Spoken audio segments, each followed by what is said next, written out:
My name is Livia Hartman, and this story begins on a warm summer night in Florence at the top of a luxurious restaurant overlooking the Arno River, and ends in that same place, half an hour later, with an entire family staring at the void left by me and the carefully orchestrated destruction of what they believed they controlled.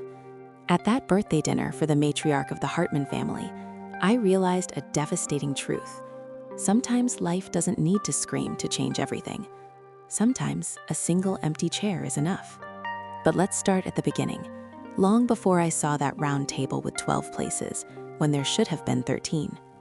5 years before the events in Florence, I was just Livia Duarte, a stubborn woman and owner of Constellation Events, the most sought-after event company in the Northwestern United States. I worked hard, much harder than anyone in that family ever had to work. My life would change on the night of the Shimmering Winter Charity Gala, which I organized myself in Seattle. I met Ethan Hartman there, under cold lights reflected in crystal chandeliers. Ethan was everything that makes women sigh in romance novels: tall, charismatic, elegant, heir to a traditional family involved in the naval sector for over a century. The Hartmans didn't flaunt wealth, they breathed wealth, as if it were part of their DNA. Ethan approached me with an easy smile.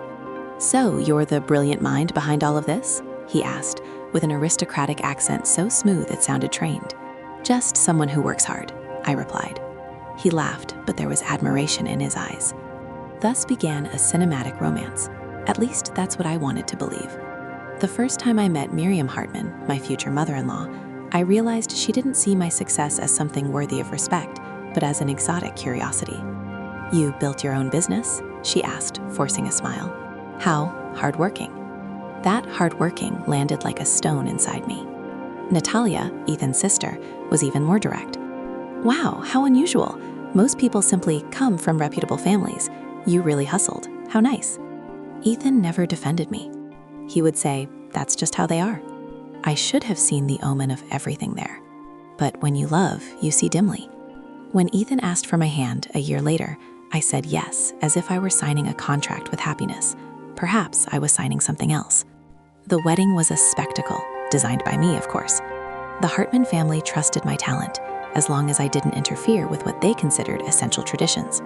Miriam criticized the venue, criticized the menu, even criticized the shade of the flowers. I swallowed everything. I loved Ethan, and I believed he loved me too. Miriam's 65th birthday would be a celebration fit for royalty. She wanted a week in Florence, where the family had done business in the past. For her, it wouldn't just be a party, it would be a display. And I, as always, was responsible for the logistics of every detail: dinners, museums, wine tastings, private tours, and of course, the grand dinner at La Scalinata d'Oro restaurant, one of the most exclusive in the city. I dove into the planning like someone trying to save something already condemned. And then, during this phase, I discovered the first signs that the Hartmans were crumbling. Overdue checks, canceled transfers, Ethan constantly nervous. But nothing prepared me for the blow that would come next. On the morning of the trip to Florence, while Ethan was in the shower, his cell phone vibrated. I had never touched his phone, but something deep, instinctive, made me look. The message came from M. The preview appeared on the screen. "Ready to meet you in Italy. Have you told her yet?" My hands went cold. I opened the conversation. The full name appeared: Marina Sorensen, Ethan's ex-girlfriend from college, the woman Miriam always hinted would have been a great wife. The messages went back a long way: months, meetings, future plans, and a sentence that paralyzed my world. "The baby is healthy. The doctor said everything is going well." I took screenshots, sent them to myself, and put Ethan's phone back in the same place. He came out of the bathroom whistling. I left the house in silence. In Florence, my presence always seemed unwanted. At the welcome dinner, the family changed my seat at the table. I was in the corner. Ethan sat between his mother and sister. No one looked my way. "You're not coming with us tomorrow," said Natalia, while eating bruschetta as if she were talking about the weather. "We have a family outing." As if I were what? An employee? Miriam, smiling sweetly, added, "Take the opportunity to finalize the party details. You're so good at it." In the following days, the pattern repeated. Outings without telling me, whispers cut short when I appeared, comments about things you wouldn't understand. Ethan left early without even saying good morning. I was physically there, but emotionally, they had already fired me. On the third day, Ethan rushed out to meet with his father. He left his leather briefcase open on the table. I should have ignored it, but I didn't. Inside, I found a separation agreement drafted by a family lawyer, a ridiculous financial settlement, a script, yes, a script, explaining how Ethan was supposed to announce our divorce at the anniversary dinner. And the worst part?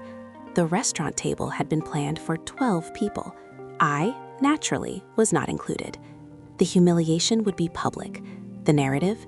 Livia is unstable, decided to leave, poor Ethan. I realized then that I no longer had a marriage. I only had an elaborate trap. So I decided that if they wanted a show, I would be the protagonist. The restaurant L'Escalinata d'Oro was a paradise suspended over Florence. The round table was impeccable, candles, handmade porcelain, arrangements of white peonies. I arrived with Ethan and his family. I wore a long emerald green dress that seemed to be made of courage. Miriam was covered in jewels. When the family settled down, I looked for my place. There was no chair, no plate, no name, just an empty space. Some mistake? I asked, my voice firm. Natalia gave a childish smile. I think we miscounted. And Ethan, laughing softly like someone performing a rehearsed scene. Oops. The family joined in the laughter. I stood tall. I understand. It seems I'm not part of the family. And I turned my back. They expected a scandal. I offered silence. That dismantled them more than any scream. 30 minutes. That was all I needed. I sat in a cafe across the street, ordered an espresso, and began. I canceled.